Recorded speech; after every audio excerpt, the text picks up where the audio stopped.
Welcome all, welcome all. I'm your host Sully, and we got fun guest in the form of Gabriel Jewett. Welcome. Hey, thanks, man. Anytime. So we were just thinking, hey, let's do some highlights of some kind of movie or show, and then we were realizing, oh shit, we're behind on either suggestions. So and finally I was just like, what's something we haven't done yet? That's like we'll get to eventually, and just in time for Halloween. I was like, you know, we could just sum up just the wackiest and brutal and just fun moments of the Maniac Cop trilogy franchise. So I'm like, yeah, sure, let's do that. It is definitely wacky, yeah. What was your introduction to it? I would always see clips of it, and I don't think they've aired on TV in forever, if anywhere, except maybe the movie channels. And mainly, I've just, everyone's been able to consume them because they've been everywhere: YouTube, Shutter, Tubi. I first discovered it because of Bruce Campbell's book, If Chins Could Kill. It's so funny how it had the opposite effect. He wasn't fond of the movie, and yet everyone's like, "Hey, it's the William Shatner effect. It's like any Bruce Campbell movie is worth any fan's time." Yeah, I mean, he's definitely good in it. It's a different role for him, but he does a great job. Playing a sleazy cop under review, and he's like, "I've done bad things, but it wasn't this." Yeah, and he's not nearly as charismatic as he usually is, but he still does a decent performance. It's so wild. It's just like he and the cop partner, played by Lena Levitt, I think is her name, and they're both pretty awesome. But yeah, um, the whole movie plays out like an atypical slasher, and just having again, a team up that is in the form of Larry Cohen and William Lustig. Just dynamite, and ending with a Terminator type, police station massacre is also outrageous. And then part two is wild because it just seems like there's like alternate footage, and at the same time there's stock footage from the previous thing, but you get even more gritty detail of the attack. And it's just wild just seeing how, this entire time we didn't know why the creature was, you know the undead cop was unstoppable, and then we find out in part three he's actually a voodoo, resurrected creation. It's like, oh, okay. I get it. Yeah, the social commentary definitely got lost in the sequels because like the first movie, making a movie about an undead cop in like 1980s sleazy New York was like perfect. But then as the sequels went on, it became more just like, oh, he's just basically a Jason Voorhees type. Yeah, it's like it was a basic template, and yet they kind of just kept playing around with it, just seeing how more gruesome it could get. All three movies are pretty fun though. Yeah. um so who's your favorite character, other than the title or villain? Probably Bruce Campbell, even though he does die at the beginning of part two, but he definitely and him and Robert Davi, I think, are definitely the standouts of the whole franchise. I mean, of course, Robert Zadar as well, but I dig Claudia Christian. This is before she's on Babylon 5 as the police psychologist. it's a good choice. It's a good choice. But yeah, Dobby owns, and it's kind of fun seeing a few other actors in part three: Paul Gleason and Grandel Bush. So it's kind of a diehard reunion. And Diehard in the also, hospital. Ted Raimi as the reporter in Maniac Cop 3 is always, that's pretty cool. It's so wild because yeah, Sam Raimi was the reporter in part two, but his scenes were cut, and then yeah, Ted is in part three. So do you believe that this might be in the same universe as Evil Dead or even Darkman? I mean, that's an excellent idea. I would definitely get behind that. Apparently there was like this game for like Steam where people could play as their favorite horror characters, and the Maniac Cop was one of the playable characters, along with various other, Freddy, Jason types. And I was like, that's just amazing. Well, the that movie Behind the Mask, The Rise of Leslie Vernon, basically did say they're all in the same universe, so I guess it kind of works either way. There you go. There you go. And plus the Freddy's Glove cameo in Evil Dead 2 and Ash versus Evil Dead show. So there you go. Oh yeah, absolutely. And that was years before their comic book crossover. um, so just some other just kind of fun moments, like because like part two has a crazy, like just brutal car chase that ends chaotically, and uh I don't really care for like the car chase in like part three because at that point the rest of the movie's kind of dragging, just trying to finish it out. But um, obviously, like you said, part one has like a factory showdown where they're having to outsmart the the villain. Um, what were your particular favorite action and fight scenes? Well, I definitely put the car chase in part two up there. I mean, that was like classic action. I mean, it's not even something you would expect from a slasher movie, but they do it so well, and it's probably because it's Larry Cohen, William Lustig. They definitely know what they're doing. So Men of various genres, and they're just like, let's yes, just put it in a blender, and whether you accept or reject it, that's up to you. absolutely, yeah. Part one did have a pretty cool, like just on foot, like just tracking shot of Bruce just being pursued by the unknown assailants. First he thinks it's dirty cops out here to kill him, and he's like, no, it's the Maniac Cops stalking you. Oh yeah, part one is like a competently made film. Like it's a really good slasher. A lot of people kind of trash the series just because of part three, but like honestly, it's all three are well made films, really. It's like, I don't know. Before we had Halloween and Star Wars fans like eating each other alive, I was like, uh, so many people, I was even in a horror podcast group where I will confess, like, there was like people who like there was one guy who liked Maniac Cop, but in a unintentionally funny way, and then there was one who legit loved it, and then there was another person who was like, I've seen it, I don't know why anyone would like it. So it's like it's kind of a but it's kind of redundant because it's like if there's anything, I would hardly say that this is a franchise that didn't really know what it wanted to be. It just kind of, like you say, it didn't focus so much on transitioning and evening out its tone, but at the same time it was an excuse for a lot of mayhem and being a mixture of, like Larry Cohen even worked with uh Sidney Lumet years later on a psycho thriller, and I thought that was interesting because like this feels like a Serpico movie meets any other kind of post Friday the 13th Terminator slasher. So it's just like it it was basically that's just it. It's a mixture of vigilante thrillers and just stalker movies, and it it's just it all encompassed just what a independent B movie of the 80s and early 90s typically was going to be. So I Yeah, and it, New York couldn't have been a better setting, really, because like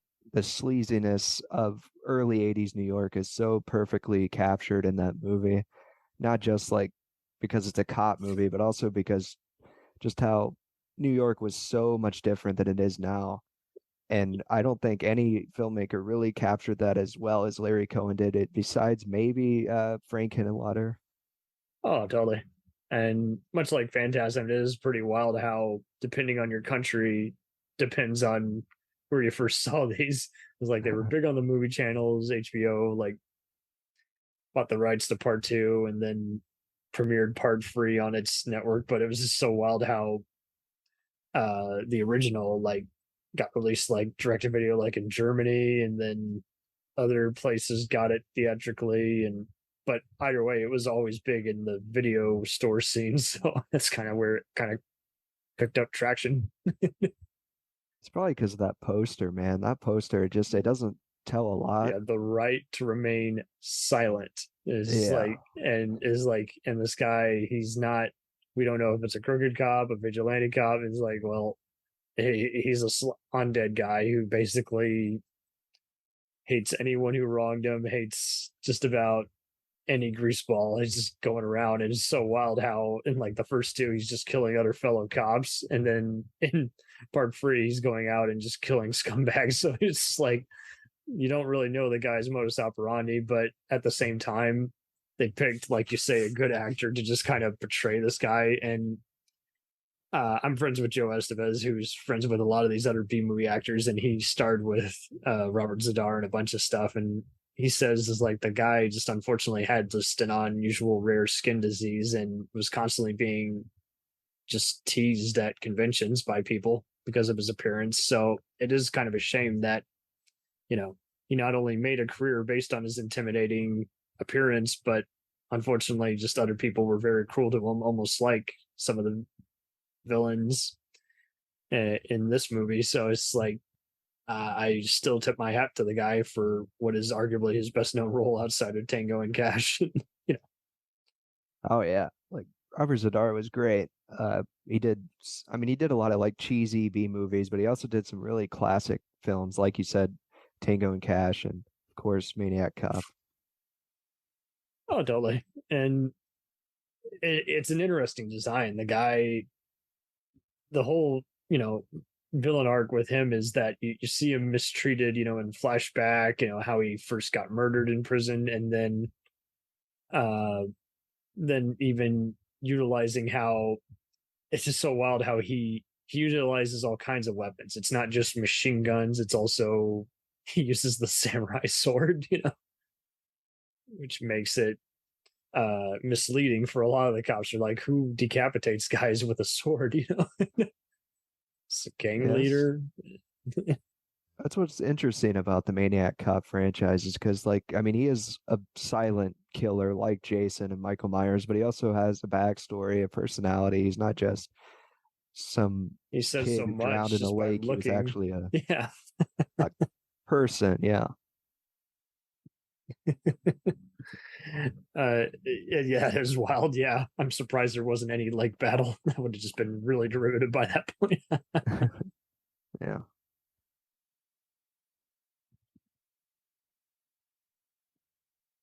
Oh man, it seems like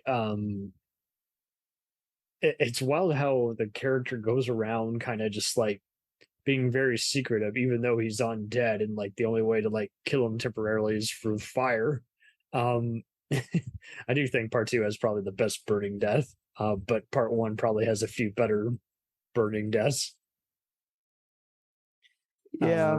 Yeah. I mean, the burning death in part two is pretty incredible, but practical effects, man, sometimes they're out of this world.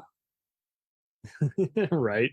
I can't see anyone making this today. I know they were teasing, hey, let's do an HBO show, and I was just like, let's not. Let's just keep it how it is. Yeah, It's cool.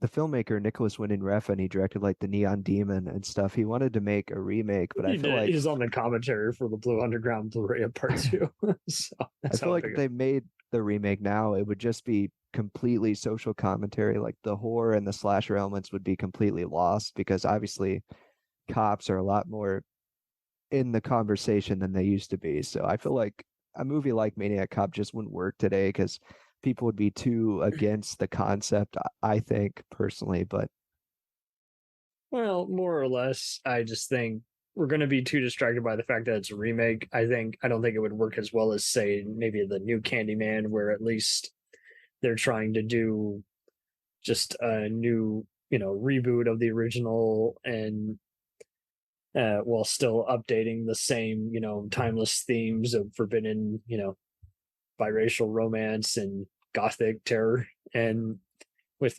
Candyman, Candyman was just always going to be an open route for that, much like Hellraiser, both coming from Clive Barker short stories. But yeah, with Maniac Cop, it's already, depending on the audience, there's people who like it, again, for trashy reasons, and then there's people who like it, for legit good B movie reasons. And it just, like you say, I think even if you didn't have to deal with, neo-Nazi internet trolls or today's social commentary versus 80s social commentary, it would still be kind of I think what turned me off was I just saw that John Hyams was interested in taking that on, and I was like, okay, well, he's good for making a lot of those lowbrow, brutal action movies that are well shot. But you know, yeah, I think my issue is he kind of comes with from franchises that were known for having continuity issues. Like he worked on, the Universal Soldier movies, and those can be fun, but I think I put those on a pedestal way lower than Maniac Cop, because Unisol just had so many different cooks in the kitchen, and this had a pretty consistent set of cooks, who Yeah, just plus kind like of did it to death eventually. No pun intended. plus like I don't think anybody besides William Lustig could really make a good Maniac Cop movie personally, because he's just really good at that specific style of 80s filmmaking of like the sleazy New York. Oh Like yeah. I feel like Maniac Cop now just wouldn't work because New York just isn't the same as it used to be, and it wouldn't really work as well in my opinion. What's kind of wild is his partner in crime for a production studio was James Glickenhaus, who had worked on, the Exterminator, McBain, and all those other, just over the top vigilante movies. And apparently, Glickenhaus, he's independent and would shoot at atypical places, but he had a set of rules of, being safely. And apparently, that's the wild thing with Lustig is he was beyond guerrilla filmmaking. He was pretty much just film as long as you want, anytime, anywhere. And it's like, whoa, careful, dude. Someone might get hurt. And it's so wild how no one got hurt on the making of his 1980 movie Maniac or even Vigilante, because there's some very ballsy stunts in those movies where I'm like, I don't know how anyone didn't fall off the building. Oh yeah, and I didn't they get into legal trouble when they were doing the Tom Savini shotgun shoot in a Maniac? I think so. I would have to look it up again though. But like I think that was what caused Glickenhaus. He had heard about that and he's like, okay, I'll help you from afar, but I can't work on your movie because I'm gonna probably get in some legal issues. Oh yeah, Lustig was one of a kind, man. Even Uncle Sam, I think, is a quality film. you know, I have only seen like clips of that. I need to see it again, like all the way through. And do you feel like it's like technically like the fourth Maniac Cop in a way? Yeah, sort of. I mean, it's just obviously it's more critical of like the war at the time and more critical to military than the police force, but it's still very similar in tone and style, and obviously social commentaries related in a way. Right. It's even wilder how, again, we are so used to just seeing just all other sorts of wacky stuff nowadays, like Abraham Lincoln Vampire Hunter, and this one was kind of just, it was like, let's take this to a new level. Let's show someone who died from friendly fire. This undead soldier. Yeah. Oh man. And it's funny because like Maniac Cop started its own series of mockbusters because there's like Psycho I Cop was just Returns. thinking of that. So who do you think would win in a fight, the Psycho Cop or Maniac Cop? Probably Because I mean, Maniac Cop, yeah. yeah, I mean, don't get me wrong, Maniac Cop is the better one, but yeah, because Psycho Cop, I've tried watching the original, and it's Mystery Science Theater level where you're just like, ooh, amateur hour, and then you go to Oh yeah. part two, and uh, what's his name? Who's the filmmaker? Adam Rifkin. Yeah, great guy, and who's done so many good things, including Burt Reynolds' final movie, which is very meta. And this one, part two, is Psycho Cop. Is just wild because basically they just filmed it all at Charlie Sheen's mansion and just said, "Hey, let's make a deliberately silly movie that."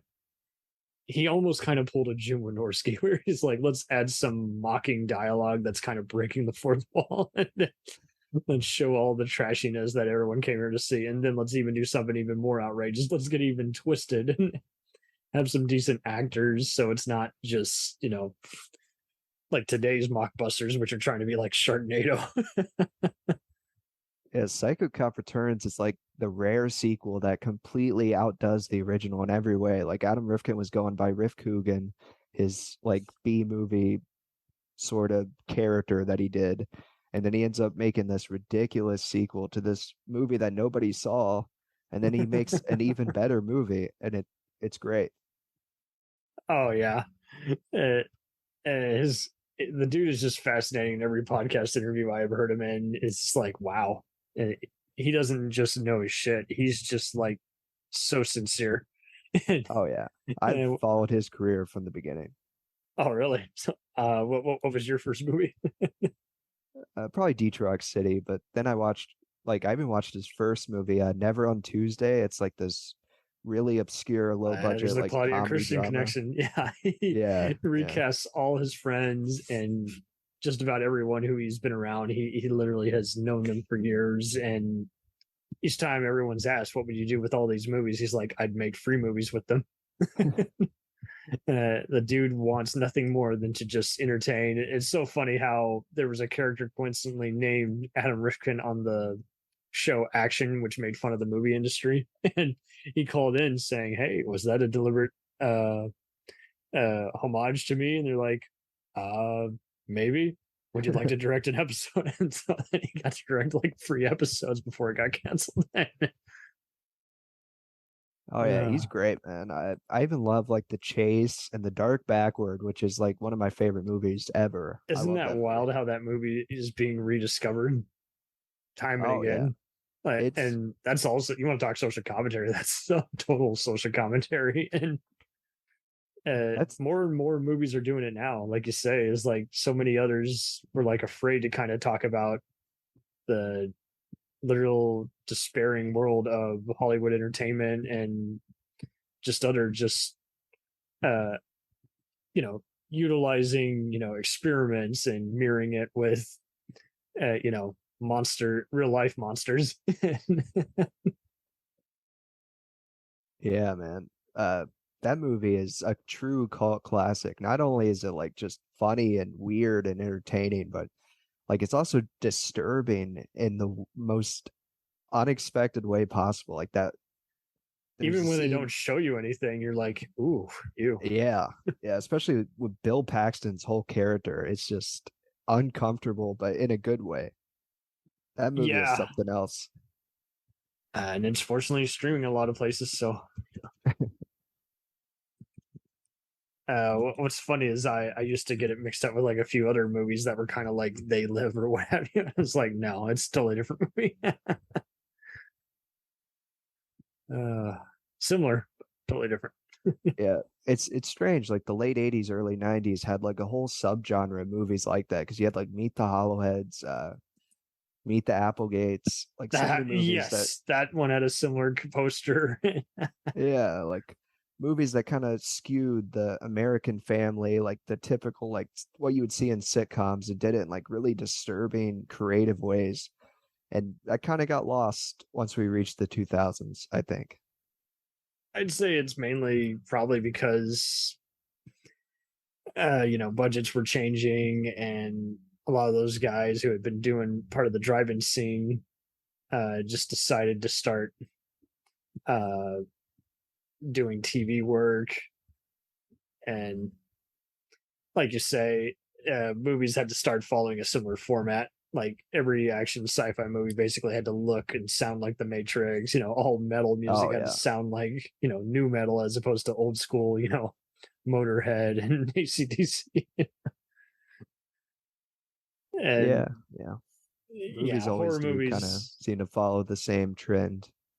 And it's so weird. It's like they were willing to go to an infamous nature, kind of like Friday the 13th, and Scream knockoffs, but yet then they kind of just decided, hey, let's just be gruesome without any character development. So it's like I can't blame anyone for being mixed on, Saw or Final Destination. And it's like even just each installment almost, of any franchise nowadays kind of follows a Hellraiser routine where it's like it's related in name only to even compare and contrast them. You literally have to go through them all and look at the backstory and just take it with a grain of salt because like you say, is like social commentary is kind of gone in a lot of these movies. They're just meant to be 2 a.m. Sunday movies now, which is a shame because who doesn't like going to a movie on a Friday?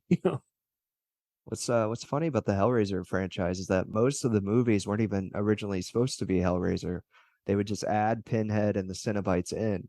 So that's why Right. those movies are so terrible. Most of them is because they weren't even supposed to be Pinhead movies.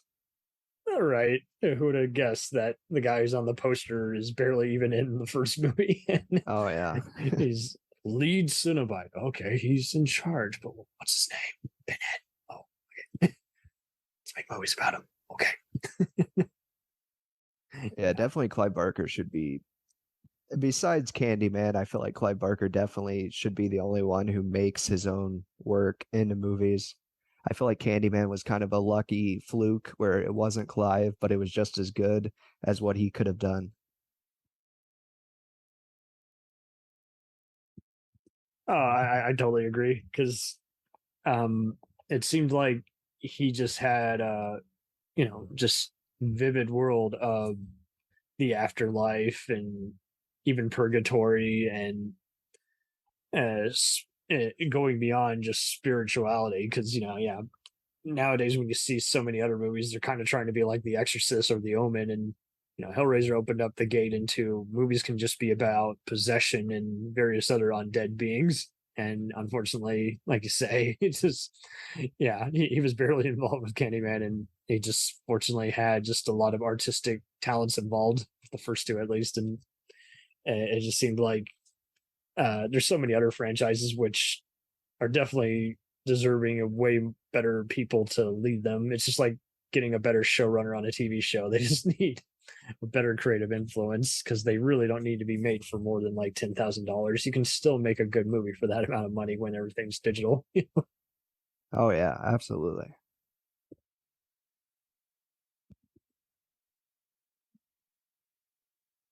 But yeah, so this has been fun just kind of talking about this franchise and how it's ever changing. If you were to introduce people to it, what would you recommend? Uh Like just, the first one or second one mainly? Probably the first one. I mean, I do like the second one, especially like the Charlie Manson-esque sidekick that the Maniac Cop has. I feel like that's a a wild but welcome addition to the second film. But at the same time, the first film is definitely, in my opinion, the superior one. Okay, very nice. For sure, for sure. But they're both good. But really, 100%. It'd be funny to even just see someone prank Bruce Campbell at a convention, just like just a clip of him in that movie just starts playing and just see if he would roll his eyes. yeah, apparently, like when people mention Maniac Cop 2, he starts like roasting people because as like in a joking way, because apparently he's not a big fan of that He movie. So just does not like it. You can't get him to like it. yeah. And it's just one of those is like you're just too close to it, dude. It's a pretty fun movie. But I mean it's the same thing with Ash. It's like, hey, we made a movie that some people rejected, some people love to hate, some people legit love, and people want to see more of it. And we just kept doing more and more of them. Yeah, it's funny, like people love that movie, and then for him it was just a paycheck. So it's kind of funny. Yeah, and it's even funnier how it's like after '03, he's like, okay, no one can trick me into doing any kind of movie anymore. I will read the script. I will look you up. I'm not going to do, that kind of crap. So it's like at this point, he pretty much only trusts Sam Raimi. It's true, man. It's true. I mean, Sam Raimi would be the go-to filmmaker personally, but Yeah, and especially we had a fun episode about him. And what's funny is I had people who had all different sorts of like interests. And so at first I thought it was going to be a clusterfuck. I thought, oh dear, I'm going to have guys arguing. This isn't going to be a good episode. And unexpectedly, everyone really got along. He's like, yeah, he reinvented horror comedies. He reinvented superhero movies. He reinvented even just fantasy dramas. Yeah, Sam Raimi brings people together. He's one of those filmmakers that, like, I mean, he's made movies that weren't as good as others, but he's never really made a movie that didn't at least entertain you, even a tiny bit. Yeah, or at least to where it's like I can understand the audience for it, and at the same time, I mean, he's done so much. Like he could do like the worst possible movie ever, and I'd be like, hey, he's just earned too much credit. He's done too many compelling stories and changed the industry so much and created all these careers. I can't hate him. It's not like he's Harvey Weinstein where it's like there's no defending that man. My favorite Sam Raimi story is that, like, I don't know if this is 100% true, but apparently the studio was like messing with Darkman Oh and no. kind of messing up his vision, and he went into the editing room and he edited like the whole movie himself. And then when the studio found out it was like so close to release, they were just like, all right, we just have to release this the way you did it, unfortunately, even though we don't want to. Yeah, he had so much like say at Universal that's like I don't know if they feared him or what, but like he he oversaw Hard Target and he did as much as he could to tell the suits to stay away from John Woo before the re-edit of that movie. Did you know? So here's I seem to be the only one who seems to know this fact. But I brought it up a few different times. Did you know that he was actually the one who suggested? He was so impressed by what Robert Kurtzman contributed to Army of Darkness that he was the one who told, when Lionsgate was looking for hey, we got this movie called Wishmaster, and he was the one who rang up Kurtzman. He was like, this guy should do your movie. Oh wow, that's pretty cool actually. That I like Wishmaster. I do too. In my mind, because of the Tam Raimi connection, I almost feel like it is part of the Maniac Cop Evil Dead verse in some way, if not Nightmare on Elm Street. Because just the influence is just so big. And, oh yeah, Ted Raimi is in that movie at the beginning. He's the one who accidentally, gets squashed by the gin diamonds that break open. So yeah, and it's funny you brought up that. And I need to rewatch Phantasm 2 because apparently there are a lot of Easter eggs that are tributes to Raimi in that movie. Oh yeah, one of the cadavers is named Sam Raimi. That's the one, yeah. In the funeral home, yeah. And it is wild because it's like you're just like you look at Reggie and company and you're just like, yeah, they totally should be fighting side by side in the apocalyptic world with Ash. They are those kinds of guys. Well, so thanks 1,000. This was so much fun just catching up with you. Oh yeah, man, totally. And now I'm pulling up as we speak Uncle Sam on Tubi. I got no excuse. I gotta watch this all the way through. Yeah, it's a fun time. It's a fun time. 1,000%. Where can we find you on the interwebs for those who want to know? I'm on Letterboxd. I'm also a low budget filmmaker. I make mostly short films, but right now, welcome to the club. I am trying to make a feature currently. So I'll be sure to share the crowdfunder. Take a look. Oh, I appreciate that, man. Yeah. Anytime.